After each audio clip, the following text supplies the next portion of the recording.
My journey began when I went to one place I knew would have some information, the Pioneer Park Historical Complex. There I met with Carrie Blodorn, a local historian and hodag expert. Hey there. Hi there. I'm looking to research hodags, and I'm wondering if you can help me. Absolutely. You came to the right place. Here at Pioneer Park Historical Complex, we have one of the best repositories of hodag history and knowledge in Rhinelander, the home of the hodag. Well, I see we have one right here. What's its story? Where did it come from? How was it captured? And how long ago? Yeah, so in 1893, a gentleman named Eugene Simeon Shepard, Gene Shepard, he spent a lot of time in the forest, visited a lot of lumber camps, and became a renowned storyteller in the Northwoods. In 1893, Gene wrote an article in our local newspaper about capturing this creature that he had discovered in the forest that he called a hodag. So how did he do it? How did Eugene capture the hodag?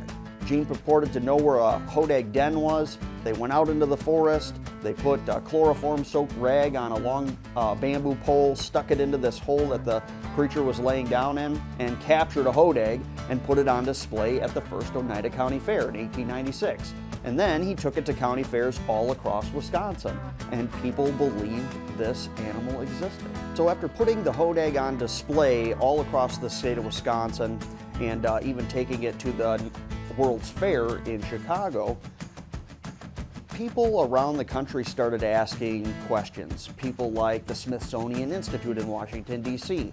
They were thinking about sending a team of scientific researchers up to Rhinelander to investigate the discovery of a new animal in America.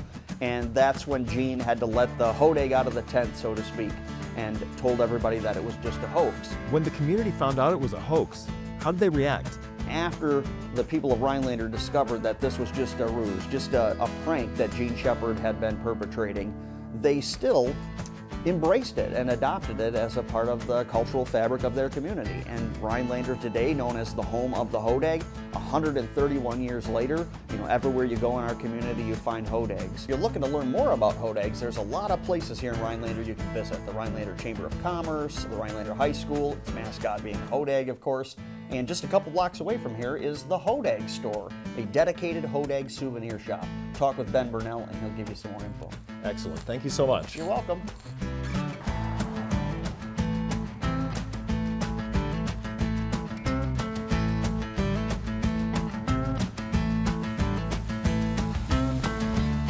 Following Carrie's advice, I contacted Ben Burnell, local business owner of the Hodag Store and the Hodag House, a bed and breakfast where we sat down to have a chat.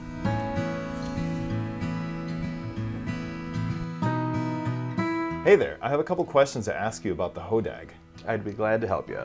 So, what is the draw of the hodag? I would say some of the draw for the hodag is just the overall curiosity that it sparks, the creativity of the hodag, and just the uniqueness. How do the citizens of Rhinelander honor the legend of the hodag? I mean, there's many ways we honor the hodag here. It's been our high school mascot for over 100 years. We have a recently new festival, the Hodag Heritage Festival, that happens every May, where we have a day where we celebrate and glorify the hodag. What does the hodag mean to the people of Rhinelander?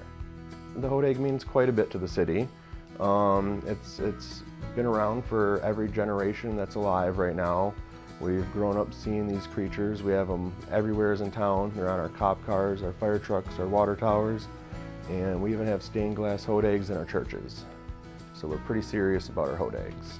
So, how has the legend of the hodag been passed down through the generations? I would say that it's been passed down through several different individuals over the course of time. Some that put on reenactment performances of the hodag at local events. There's many businesses around town that are named Hodag Express Lube or Hodag Auto Credit. Hodag is just everywhere. And why is it important to keep telling the story of the hodag? Well, we want to keep telling the story of the hodag so that its spirit never dies. It's something that every generation growing up here in town has grown up seeing, and we want to share that with others to enjoy.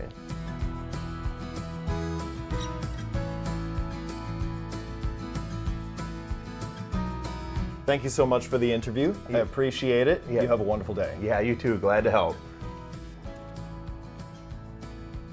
As I began heading home, I stopped at the Chamber of Commerce to look at what seemed to be the largest hodag statue.